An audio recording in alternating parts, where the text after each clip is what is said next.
Or with puppies, they go to chew their toys and now their toy has like poop all over it. Like it was Yes. that's what kept happening with Gibbon. I was like, no. And Or they lick the wall. I yeah. don't know. Wiggum lick the walls. He's a Of special course he dog. did. Of course he did. Left poop licking marks on the walls.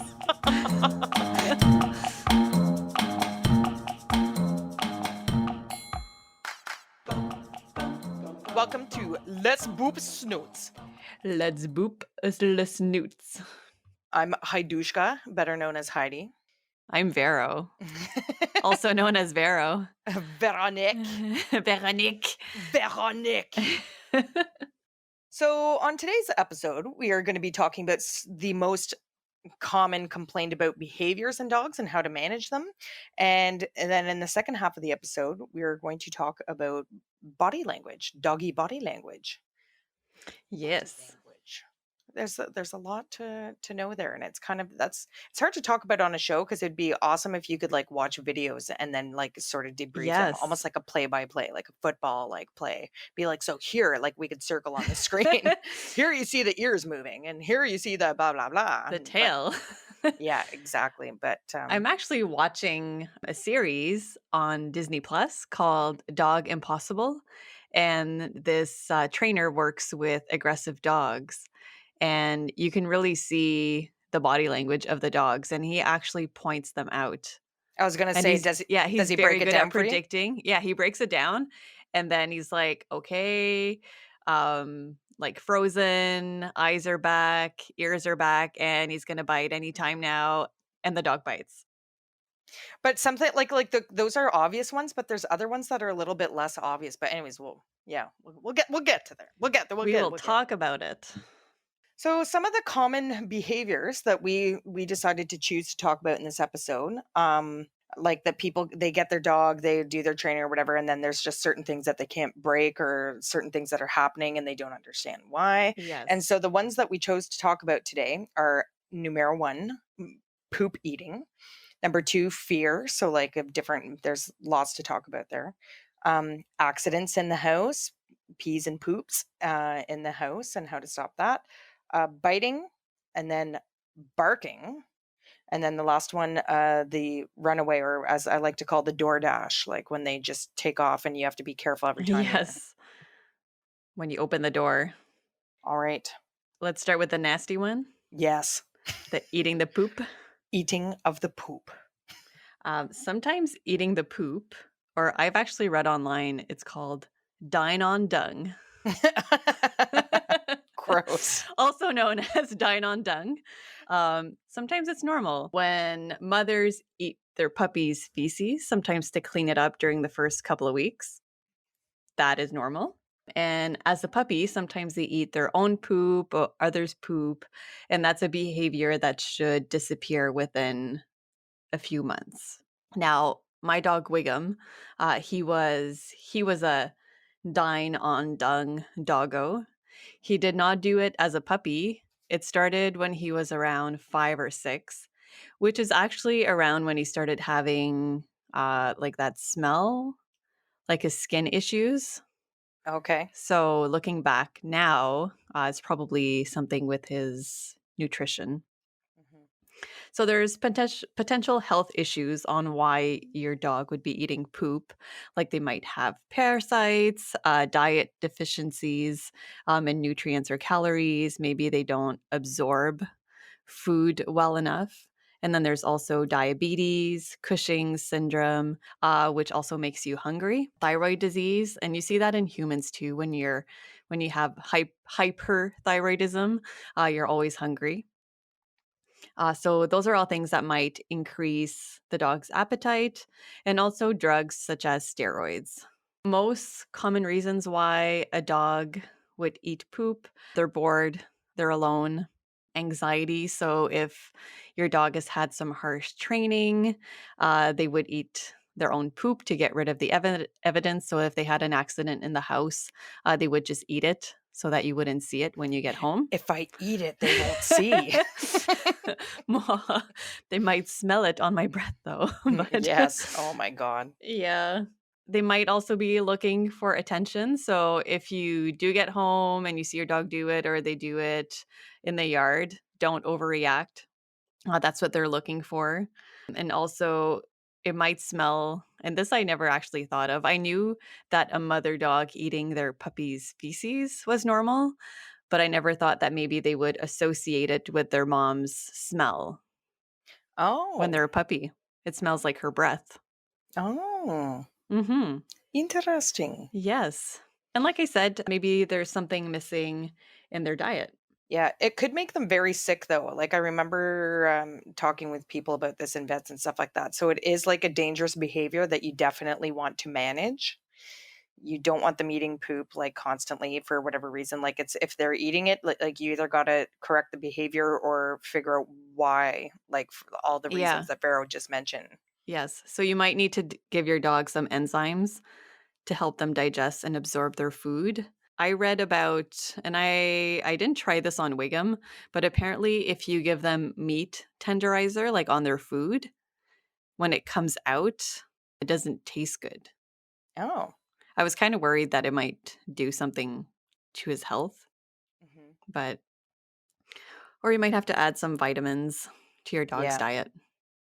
Yas. Yes. So Gibbon was a poop eater too. When Yeah. we first got him, and when you talk to other dog owners, I think it's a fairly common one, and people don't like talking about it. It's super gross. Nobody wants to talk about it. Nobody wants their dog coming in from outside, and you go to pet them or give them a kiss, and then now there's Oh poop yeah. like everywhere. Like it's so gross. Or they're It's breathing gross. heavily, like Yeah, like right or in your face. with puppies, they go to chew their toys, and now their toy has like poop all over it. Like it was Yes. that's what kept happening with Gibbon. I was like, no, and Or they lick the wall. I yeah. don't know. Wiggum lick the walls. He's a Of special course he dog. did. Of course he did. Left poop licking marks on the walls. In the winter here, we used to call them poopsicles. Yes, and sometimes that's how that starts. But it really It's like a horrifies. fun poopsicle, Oh, yeah, and exactly. then they get a taste for it, and they can't get enough of it. Just so when Gibbon started doing that, I just like when I started noting noticing poop on his breath and teeth and poop everywhere, I was like, yeah, absolutely not. And again, I don't think it was like diet issues. Like he was gaining weight, he was a very healthy dog. So just told everybody in the household, all right, guys, this is disgusting and it's not good for him. And so every time we let him out, you have to go out and watch him, and he knew at that point the command leave it. So the second he went over, it was like, no, leave it. And that Mhm. seemed to break the behavior. He hasn't eaten poop in a while that I know of. At the cottage, who knows? Yes, or there might be other types of poop, Poop. apparent yeah, Yeah. rabbit poop. Yep. Rabbit Yeah, poop. delicacy. Cat poop. Cat poop. Oh my Yes. God. They're like a whole box of delicious poop treats. Like, especially for me. Yum, yum. I Yeah. used to call the rabbit poop Skittles. I call them glossettes. But my sister's in-laws, so they decided they're kind of like a very strange couple, but they were like living on their own. There's a little bit of like mental health issues going on there and stuff. But anyways, they decided to get a dog, a great companion, something for them to focus on or whatever. So they got this like mini schnauzer. And so the mom would cook for the dog, like human food. So the dog got his human food with them and would You eat when said the they mom, ate. I was thinking the dog mom. I was like, "Ooh, No, like the human she's mom, good." my sister's mother-in-law. And after dinner, she would clean up all the dishes, and once all the dishes were done, she would place a mat on the counter, and she would place the dog up on the mat, and then she would fill the sink with hot water, and she would wipe off his face and wipe his paws, every paw, and then wipe down his tail and even wipe his little bum, his little Wow. anus, like each time. And when like they were very obsessively clean people, like super germaphobe, obsessively clean people. And when that dog started eating poop, she was like, nope, and returned it to the breeder. Oh, wow. That was like Oh, that was a hard no. So you need to know that dogs do have a variety of disgusting behaviors. Poop eating is a big one. Like I said, if you talk to other dog owners, you're going to find it's very, very common.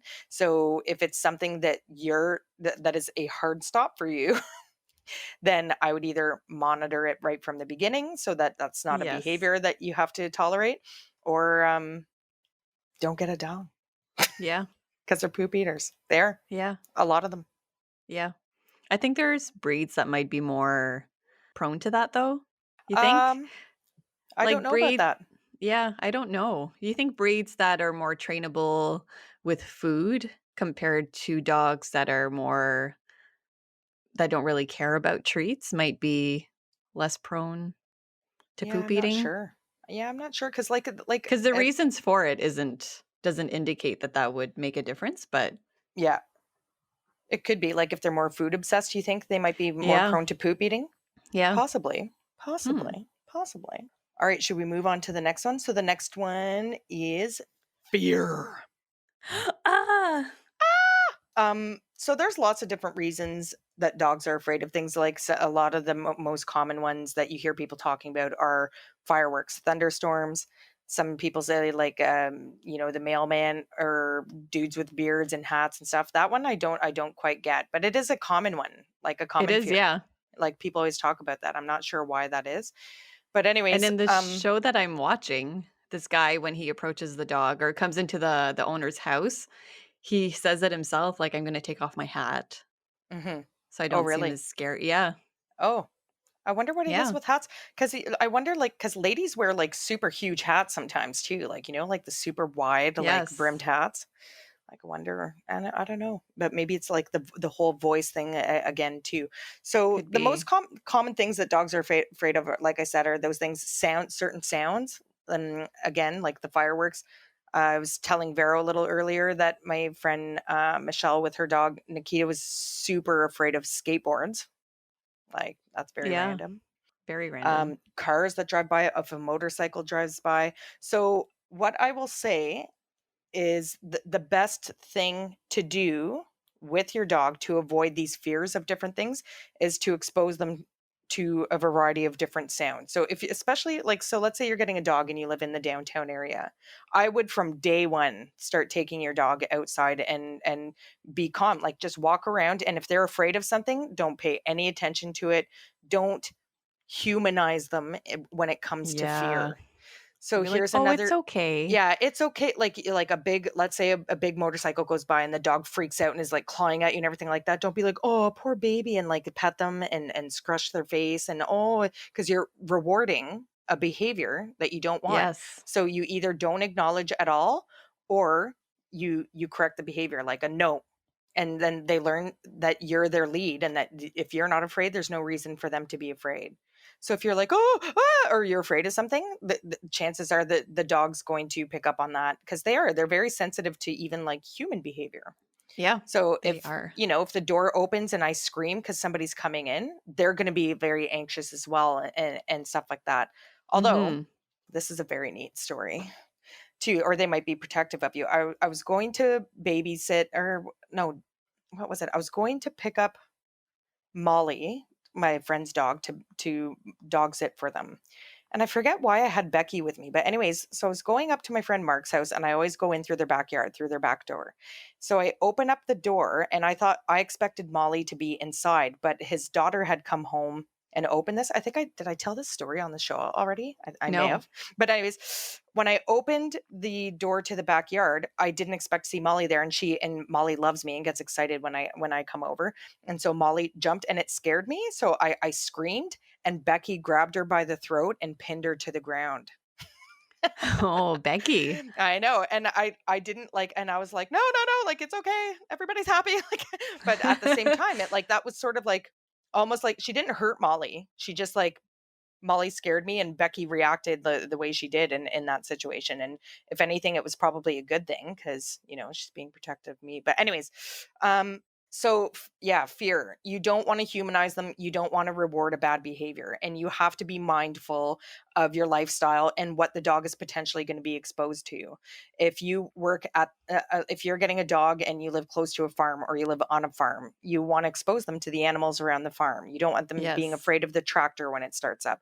If you live or if you plan on going to the fireworks or doing fireworks on all your holiday weekends and stuff with your dog there, expose them to it at the very beginning So like the very first May 2-4 weekend, or, Flag Day, or Christmas, or New Year's, or whatever that you're doing, bring your dog with you, and just train them. So, and a good way to avoid fear of any kind, and we're going to be talking about this on another episode, is socialization. So just exposing them to it right out the get-go. Yes, and although it's not the same, you can always play a video of all those sounds in your house You can play video as if a you live. start off point, yeah. Yep. Or even if you live with other people, or if, like, your father or your brother or whatever wants to come around wearing a hat and a beard and walking into your house, practice that and get the dog used to it. And Yes. put them in a sit stay position, tell them to lay down, and keep them in it as the person enters your house. Ring the doorbell if you don't want them super anxious whenever somebody's coming to your house, or when you're expecting a delivery, like, it's coming around a certain time, like, if, let's say, every time you order Uber Eats and somebody's going to come walking up to the door, exactly when they're going to be coming up to your door. Bring your dog to the front, and train them not to be reactive or scared, or whatever it is.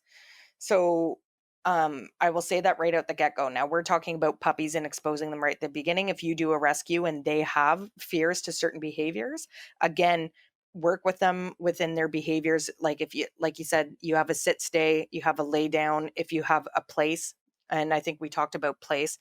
So place for me and my dogs in my household means I want you to go lay down somewhere. I don't care if it's your dog bed, although that's the most common place for us, if it's the couch in the front room, or whether it's the crate, or whether it's under the desk. You just say place. When I point to somewhere and say place, to my dogs, that means they go and they lay down there until I release them, until I say okay and they're able to come off. So that's a very handy tool to use. So if you were to rescue and they know the basic sit stay, or you have like a leash or whatever, again, expose them to these things, and correct the behavior. And that's the way. Now, if you're struggling and you've tried everything under the sun to correct their behaviors around fear, or whatever it is, there are other things that are other options available to you. I would say that they should be some of the last ones that you use, but it's medication. So like a lot of places, when you go online looking at how to correct a fear-based behavior, they'll say, talk to your veterinarian, talk to your veterinarian. There's medications, and you hear about dogs that have to take anxiety pills, like for, Yes. for a variety of reasons, whether it be fear, whether it be whatever. I know that there's CBD oil, like pure CBD oil, is safe to use on pets. So you can try that to see if that chills them out a little bit, helps them just relax a bit more. But I would start with, like I said, correction of the behavior, and leave meds to the last option. Obviously, that's my personal opinion. Take it or leave it. But I think you owe it to your animal, to, and as a responsible dog owner, to work with them through it first. Absolutely. But the worst thing you can do is reward the behavior, because then it will be an ongoing problem. And I've had Mhm. friends with hounds where, like, in the worst of storms, they're howling literally all through the night, and shaking and barking and howling and howling and howling. And they're just like, Oh, yeah, my cousin had that, and she was just like, "Oh, no sleep last night, bad storm." And I forget what her dog's name was, but anyways, he would just howl and wake them up, and so anxious and stuff. And but like the worst thing you can do, I think there's like thunder jackets you can get, like anxiety jackets that they have, where it just yes. holds them a bit and makes them feel Yeah, that would like be safe. something But, to try. but to me, it's like, why not just correct it like right out the get go? Like, work Yeah. work with them through it. You know what I'm I know my saying? parents, adopted a dog from one of my dad's coworkers. They couldn't take care of the dog anymore. It was a golden retriever. Her name was Sandy, and she was terrified of storms. Like, she knew a storm was coming an hour before it started, Wow. and she would, like, dig in the corner of the living room, like, just trying to dig a hole, Oh my God. like a small space. To hide Yeah, in. it's pretty sad. Oh, poor And at that time, doggos. she was 7, and then she developed epilepsy after that. But Oh yeah, my like, she God. knew a storm was coming, Wow. like, an hour before it even started. Like, it was still sunny outside, and we're like, "Oh, the storm is coming." And obviously all the stuff that we talk on here, there's always exceptions to the rule. There's a bazillion different dogs out there with different personalities and different reasons, but I would say explore through the different reasons. Start with trying to correct it. If that's not going well, then Yeah. maybe start looking at other, like, and Google search it and see what different people tried, and think, Mhm. oh yeah, maybe I'll try that, maybe I won't, yes. So yeah, that's fear for you. The next one we said Next is one, barking. accidentes. Oh, Oh, what's barking? accidentes. Oh, do you want to go bork? Okay, you go borking next. Borking. So Borking. borking, the one that can be annoying to your neighbors. They might Mhm. complain about it. It could be happening while you're at work and you don't even know. So there's reasons why a dog would be barking. So he wants something or either wants to play, wants to go outside. And then your dog could be barking because they're bored. They have nothing better to do. So your dog needs mental and physical exercise. They could see something outside like a watchdog bark to alert you that something is outside. Either something went by like a bicycle or they see another dog outside. And Heidi, you kind of touched on this already. They could be barking because they are spooked. They see something that is threatening to them. And like you said, you need to help your dog overcome that fear. Mhm.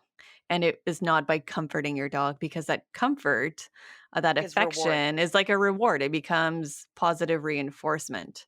So Mhm. you need to expose your pet to the fear, like in a controlled environment and to lead by example. And I think, like you said, this if you seem like you're scared of something, then your dog will learn to be scared of that thing too. Another reason why your dog would be barking, and this, I think we're going to talk about this on another episode, is separation anxiety. So that barking comes also with chewing up items, walls, door frames.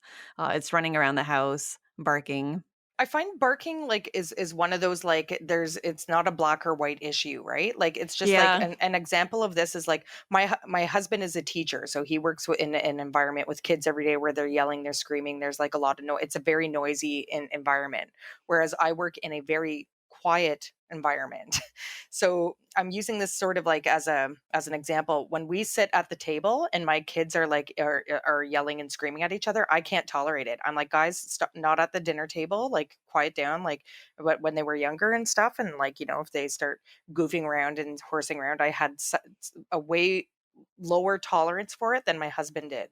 And Yeah. you'll find the same with barking, right? Like, so it's like you'll go and hang out with a friend with a dog where it's just like they bark at every single thing that goes by the house, and they bark all of a sudden for no reason at all, like my sister's dogs. Oh my god, it's like nonstop barking, and some people are like, well, whatever, like, dogs bark, but other people are just like, oh my god, like, no. That would be a big no for me.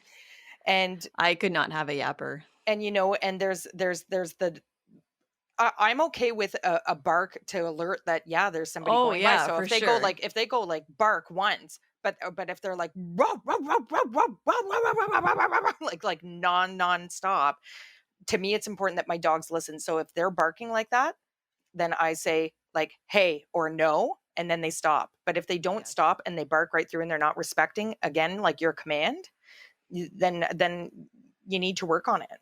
Yes. And Wiggum wasn't a barker either. He would bark to go outside, Mhm. and if somebody rang the doorbell or knocked at the door, he'd do like this, like, "Oof."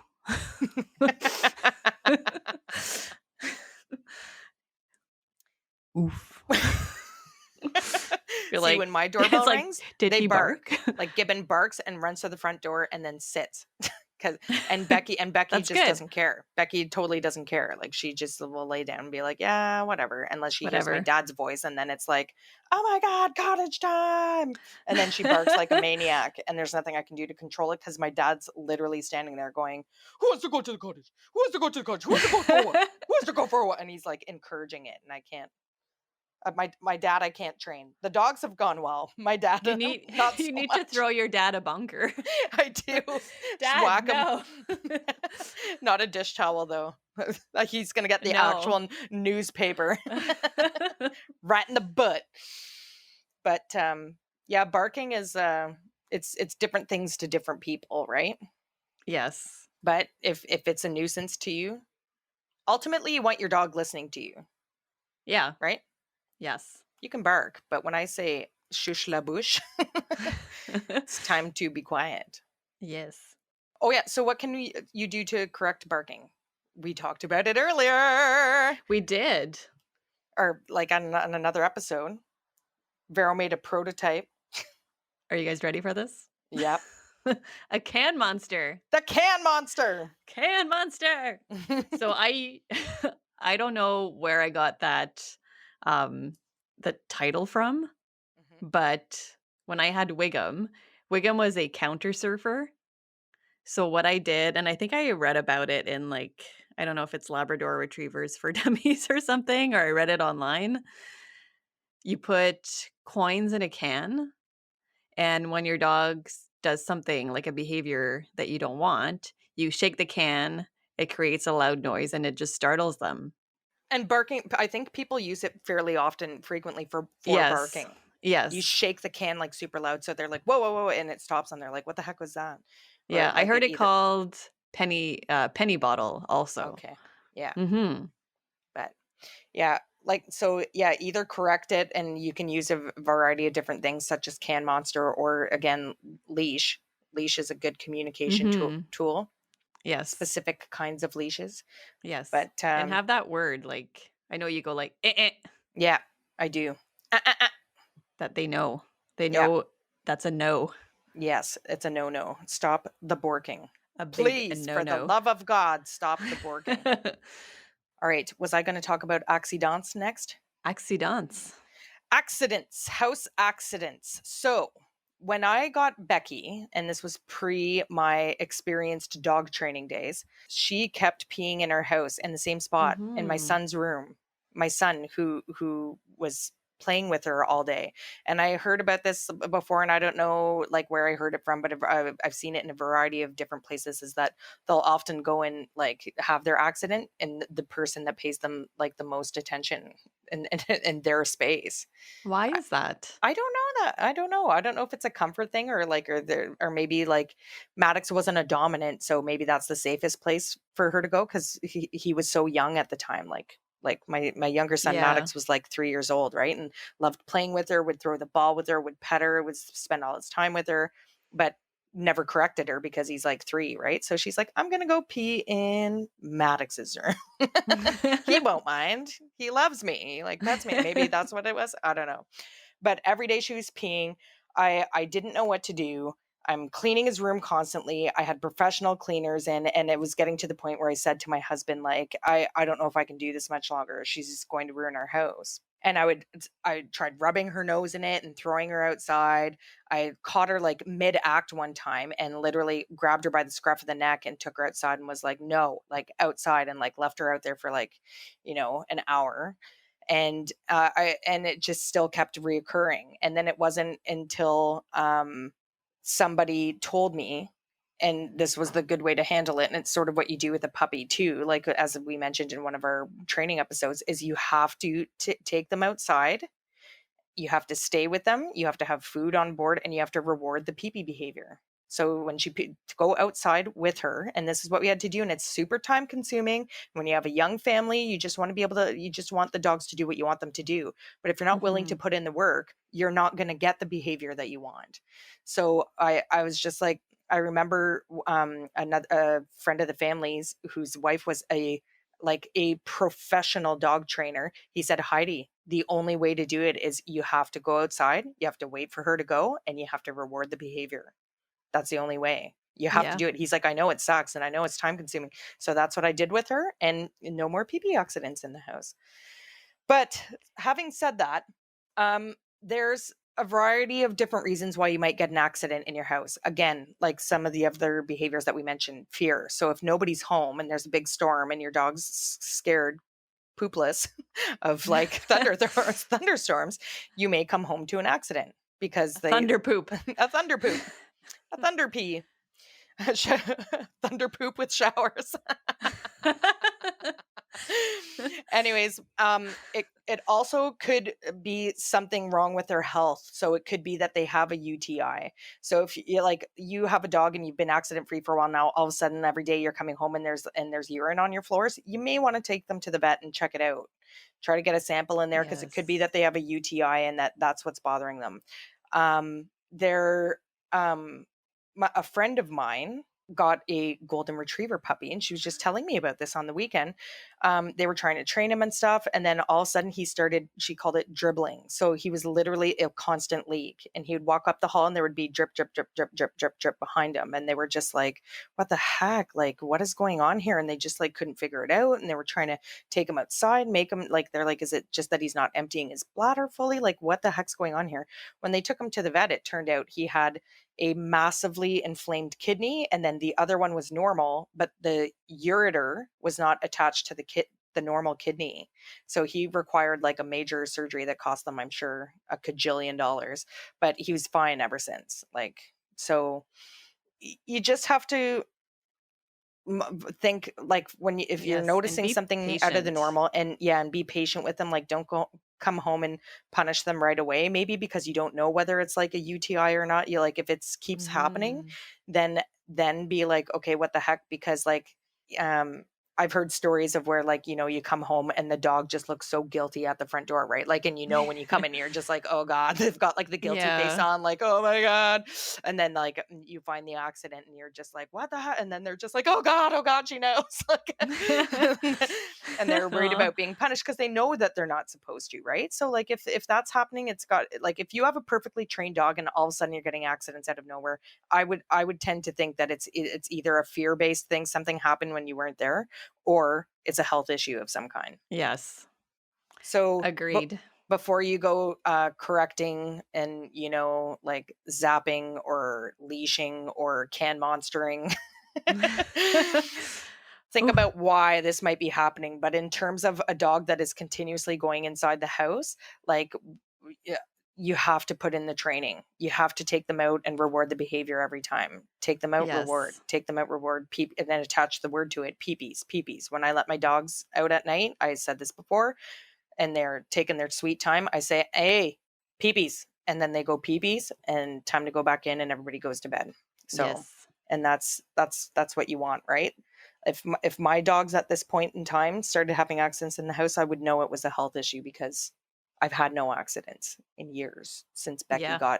since Becky got corrected, since we managed her peepees behavior. And once they start, especially if you have carpets or something, sometimes it's the scent of it too, right? They're like, "Oh, Yes, they pee. go Yeah, back I'm to gonna that pee same here." spot. And it was the same spot in Maddox's room, like every time. Yeah. So eventually she stopped. Yeah, Wiggum never I think he pooped once in the house, and that was, like, the day that I got him, Hmm. and then after that, it was always health related. Yeah. Some people are more tolerant than others or whatever, but for me, that was a boundary for me. Like, I cannot have a dog that urinates Peas and everywhere, poops yeah. in my house. Like, I just can't. If you So have a poop eater, you might just never know. a self-cleaning dog. Yes. All Call right. him Roomba. Pumbaa. Pumbaa. That's terrible. That's It terrible. All is. right. Oh.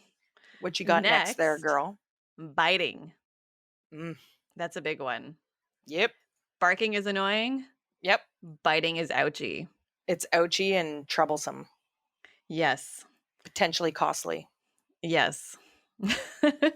So when you get your puppy, you really want to teach your puppy bite inhibition. So that's you're teaching your dog how to control the force or the pressure of their mouthing. So if your puppy bites you, like just even if it's play biting and it's too hard, there's different ways to go about this. So one of the ways would be to yelp loudly and then stop playing, like leave the room. Another way to correct your dog would be to, and I think we've said this in a previous episode, would be to you stick your thumb Mhm. down your dog's mouth or not throat, but But on the far bottom enough part, for it to yeah. be uncomfortable. And what I did with Wiggum was that I would take Wiggum's cheeks and I would press them in so that when he was biting his own cheeks to make it uncomfortable. When you teach your dog bite inhibition. If he is to bite somebody with force, apparently they bite not as hard as they would usually. So reasons why your dog would be biting: possessiveness or guarding. So either your dog has a toy or he's eating his food, or even they're human or property.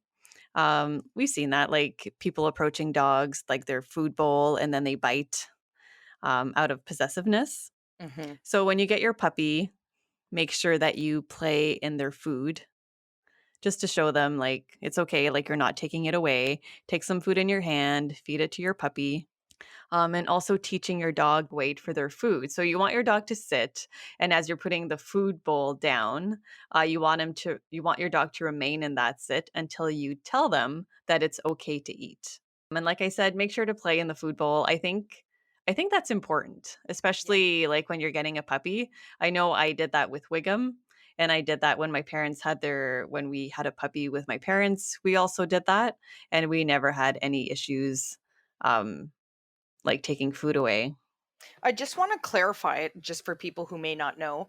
Guarding is a dog showing being possessive about, sometimes it's humans, sometimes it's objects, sometimes it's their possessions, like their toys, their bed, their whatever. And for me, it was really important to not tolerate guarding of any kind. So again, if it, like Yes. with a puppy, yeah, it's very different between a rescue like and a puppy. If you're rescuing like an Mhm. adult dog, this has been like a lifetime like of behaviors, and you have to go about it a bit more carefully because it's already there and they very well may bite you. But with a puppy, I never tolerated them guarding anything. And the way to even prevent this aggressive behavior or from them guarding everything is to always like take their toys away from them, give it back to them again. Take it Yes. away, give it back to them. And if there's no like then you say good and you reward that behavior if they're not reacting to it. But like even like Gibbon, who I did that with from a young age, and same thing, the behavior around food. So sitting, waiting for your food, while they're eating, going in and moving the bowl to a different, like to ask them to stop, sit, move the bowl to a different spot in the kitchen, like doing that in the very beginning helps prevent any type of aggressive behavior around food, because food's a big one with dogs, I find. Yes. I Or if they're I chewing on a yummy bone. Yeah, the Mhm. yummy bone or treat or whatever, you tell them to stop, like you say leave it, teach the leave it command and take it away from them. And if they're like totally fine with it, good, and you give it back to And them give and it you do back. that. It's just And showing them that that's not necessarily yours. yeah. And you don't get to bite me if I choose to take that away. I'm Mhm. I'm the boss here, and you don't get to be aggressive with anybody Yep. about anything. And even like Gibbon, who I did that with, and Gibbon is a very he is not an aggressive dog at all. But when we were at my mother-in-law's just this summer, at the pool outside, she has Gracie, another dog. They've played together. They've known each other since they were both puppies. And Gibbon found a bone somewhere in the backyard and was chewing it. And when Gracie came, he gave the upper lip in a bit of a snarl. And I pounced on it. I was like, no. And I grabbed the bone. I took it away and I gave it to Gracie actually, and I just said no, and I kept him in a lay down. And then Mhm. there wasn't an issue like the rest of the night. The bone went back and forth. When one dog didn't have it, they Yeah. play that game with each other, right? Like, oh no, even if you give them both a bone, they're like, no, I don't want this bone. I want the bone that she's having. Like, and they piss each other off, right? And that's like an instance where it's like you don't want them annoying other dogs either, because Yeah. See, Wiggum was so submissive that, like, if there was another dog and you would, like, throw a bone or a toy, he would, like, go for it for, like, a millisecond, and then he would back off because he's like, "Ugh," like he was yeah, scared. Yeah. yeah, yeah. Even if the other dog wasn't even aggressive, he'd be like, "Oh, oh, oh, no." So I think guarding is something to look out for, because I even my husband as a child, they had a Jack Russell Terrier, and my father-in-law is in a wheelchair, and this dog was very protective of my father-in-law, and to the point where he would be aggressive if you went to go and try to touch him, if and the dog didn't want you to or whatever, and Mhm. they had to get rid of the dog because he had he was a quadriplegic and had healthcare workers, so they had people coming in and out of the home, and you just can't have an aggressive dog in a Yeah. situation like that. Another thing that they can be possessive about that people might not think of is their bed. Mhm. Yeah, I've seen that. Yeah. Not with my own dogs, but with other dogs, like, you're approaching their bed and they just growl. Sometimes they can be like kids though, like if they have their original toy from a puppy and that's like their toy. And some Yeah. people are like I've visited friends' houses where it's just like you can take anything else, but you can't take like that toy because that's like his toy or whatever. And I don't know, I'm like okay, I guess that's reasonable, but at the same time, I would rather have a dog that is not possessive or guarding Of anything anything, at yeah, all. Yeah. I agree. Mhm. Another reason why a dog might bite, and that's a little bit out of your control, is pain. Yeah. Yeah. So just staying away from the sore areas. So you would think that maybe your dog is biting. It can make it seem like your dog is biting for no apparent reason, but really they're in pain. Like if their hips are hurting and you're going to sit beside your dog on the couch, and it might just like move the couch a little bit and put the pressures in different areas, they might growl. Yeah. Hmm. Yeah, it could be. That's a good one. I Yeah. didn't even think of that one, but it's true. Pain Yes. is a big one. I remember we had a Yes. hamster once and it broke its foot somehow or whatever, and he was like the sweetest little hamster, but after his foot was swollen and everything like that, you'd go to try to pick him up or handle him, you couldn't, he would bite you. And it's because he Oh, was in pain. yeah. Hamster There kicked you the go. bucket. Yeah. Another reason, prey drive. And Heidi, you talked about this a little Yeah. bit already. So, chasing animals, chasing bicycles, chasing porcupines. Ugh. Gibbs got porcupined, everybody, by the way. A couple of weekends ago at the cottage. Lots of money. Yeah. Yeah. Um, and this is a hard one because when they get into prey drive, their only focus is that moving object, and it's hard to snap them out of it. Mhm, So some behavioral exercises that you can do is ask your dog to maintain eye contact with you.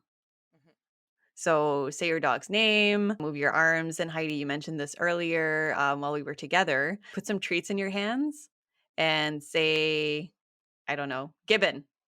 And then while he's looking at you, he's still looking at you. You go like, good. And then you give him a treat.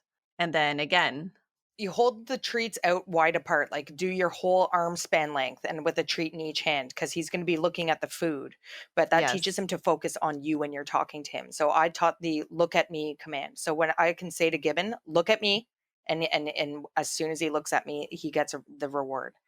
yes. Look at And you me. can, yeah. Yeah. And you can do that with by increasing distractions too.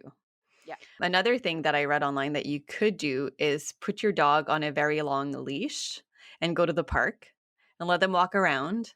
And as soon as your dog looks at you, praise your dog for Hmm. just looking at you. On Yep. to another reason why your dog might be biting, and we talked about this already, is fear. Hmm. So, usually towards strangers, they're startled, they feel like they're threatened. So, again, we're going to talk about this on our next episode, but just to make sure to socialize your dog when they're a puppy and expose your dog to various types of situations, sounds, different dogs, different people, like you said, like beards, hats. And like I mentioned, play those sounds in the background when you're at home. Play fireworks, play trains, bus station sounds, Motorcycles, a motorcycles, tractor starting up, and anything. skateboards. Skateboards. Poor Nikita. Skateboards. Skateboards. Yeah. Yeah, Mhm, and we recently saw on the news that since COVID-19, there's been an increase in dog bites for a number of reasons, and one being an increase in home deliveries. Thank mhm. you, Amazon.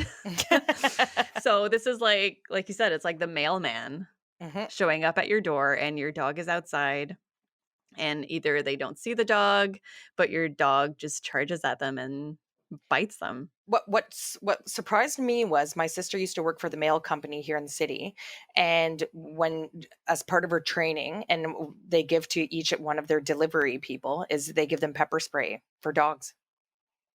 That's how Yeah. common it is. It's Wow. crazy that a company would like hand that out, but it you think of it as one of those like almost like an old wives' tale, like, oh, the dog and the mailman and chasing the mailman. But it's a stranger approaching your home, and depending on the dog's level of training, they can act very aggressively towards you. And she said sometimes, like, because some people have a mailbox, some people have the slot in the door, and she said like once she was Yes. going to put it in, and there was like a G shep on the other side that was like and she was like, "Ah!" Yeah, that would startle you. Yeah.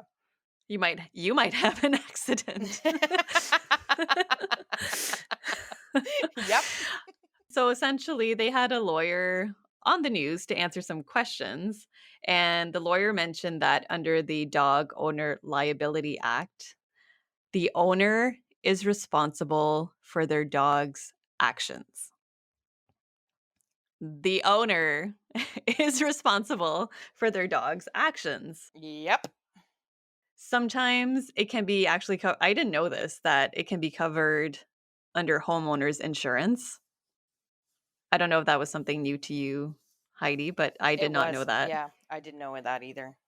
And it's case by case. So they were mentioning like if a dog is actually provoked or if somebody was trespassing on your property to commit a crime and got bitten, the charges might be different.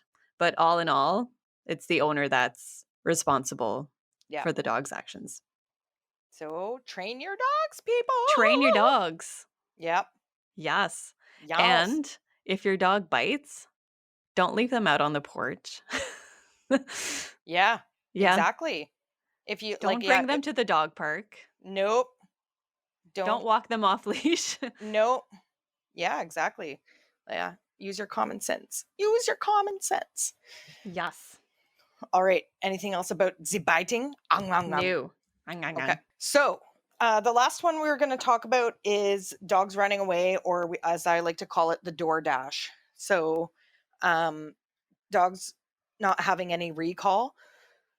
So if you plan to let your dog off leash, they should have a good recall so that when you call them back, they come to you and they listen to you, no matter what the distraction might be. Another dog, a squirrel running through the park, or whatever. And you can try to do this like again from training right out the get-go, and trying to manage that behavior. But there's also tools and stuff that can help you do that, because certain breeds of dogs, certain personalities of dogs, um, are going to be more difficult to recall. Huskies, everybody knows.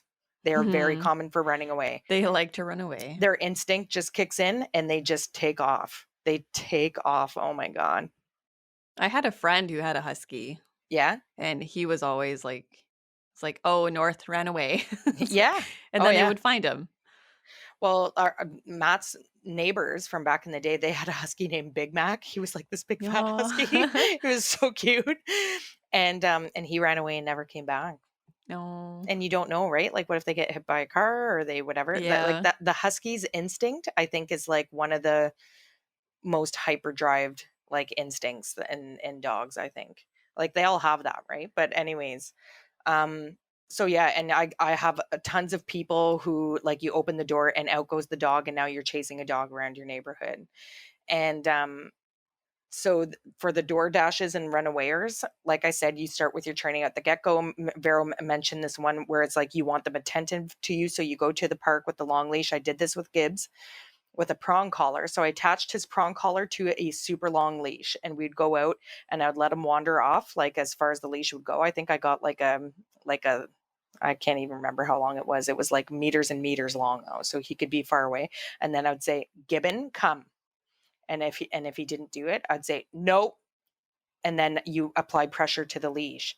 And then when he starts walking in your direction, then you release that pressure.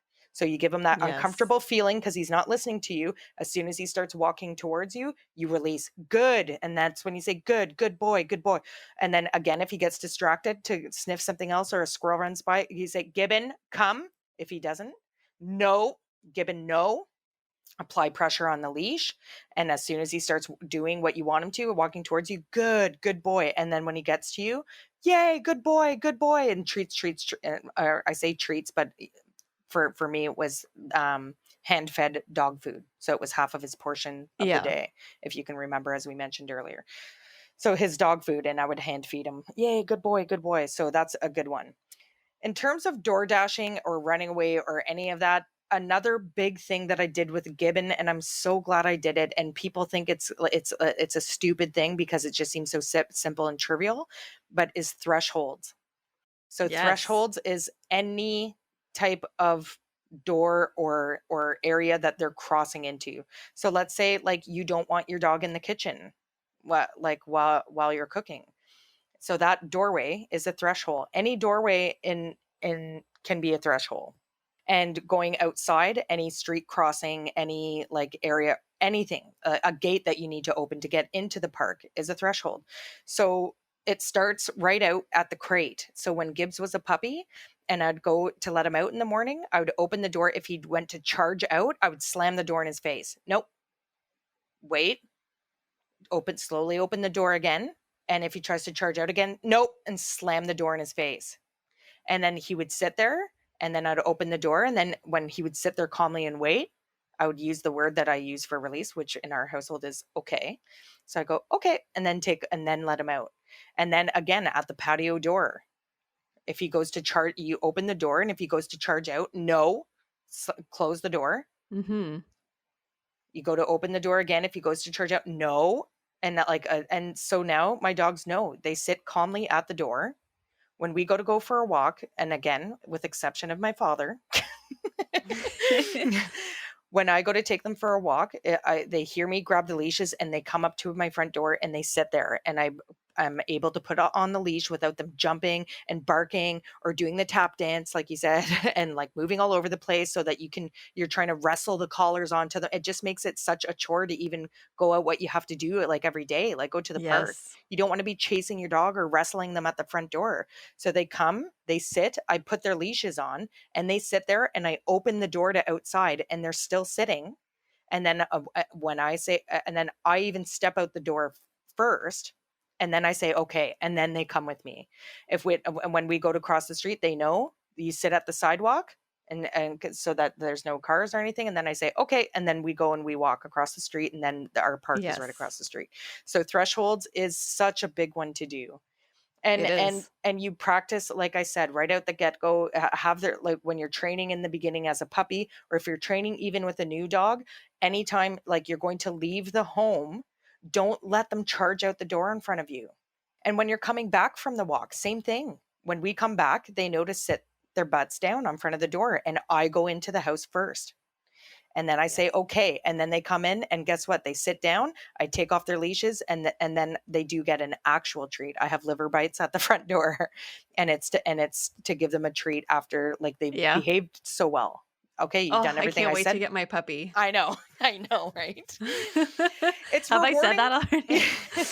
It's very rewarding when you put in the work and then your dog behaves the way you want them to, and they connect with you, and you share that connection and you share that Yes. bond, and they're looking at you and they know, and it gets to the point where you don't have to say, okay, sit. Like you look at them a certain way and they're like, oh God, okay, she wants me. Fine, I'll sit. And then like they sit because they know now we're gonna go out on a walk together.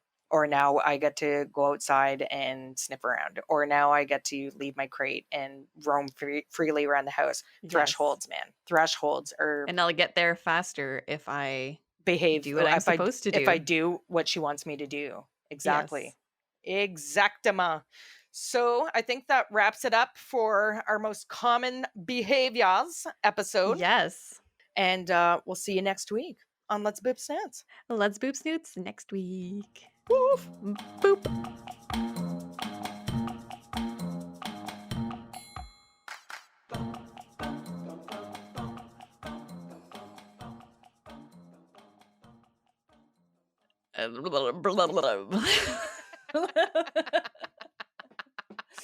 Rewind. Okay. And then there's a Sorry. it's like I blanked. That's okay. I was All just right. thinking like, how would you correct that?